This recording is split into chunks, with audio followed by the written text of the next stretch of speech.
Exit polls అంచనాలతో stock మార్కెట్లన్నీ పరుగులు పెడుతున్నాయి. స్టాక్ మార్కెట్ ఒక దశలో నిఫ్టీ 800 పాయింట్ల పైకి వెళ్లిన పరిస్థితి కనిపిస్తోంది.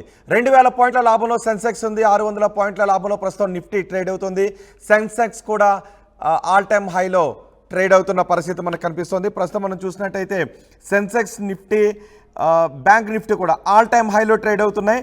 ఇప్పుడు ఈ సమయానికి నిఫ్టీ 550 పాయింట్లు అప్లో ప్లస్లో ట్రేడ్ అవుతుంది. బ్యాంక్ నిఫ్టీ 1140 పాయింట్లు ప్లస్లో ట్రేడ్ అవుతుంది. సెన్సెక్స్ 1750 పాయింట్ల ప్లస్లో ట్రేడ్ అవుతుంది. మళ్ళీ బీజేపీ ప్రభుత్వమే వస్తుంది. 350కి పైగా స్థానాలతో మళ్ళీ బీజేపీ ప్రభుత్వాన్ని ఏర్పాటు చేస్తుంది అనే ఎగ్జిట్ పోల్ అంచనాలతో స్టాక్ మార్కెట్లు పరుగులు పెడుతున్నాయి. రేపు ఫలితాలు ఇదే విధంగా ఉంటే మార్కెట్లు అప్పర్ సర్క్యూట్లను తాకే అవకాశం కనిపిస్తోంది. చాలా కాలం తర్వాత మార్కెట్లలో ఈ జోష్ కనిపిస్తోంది మనకి.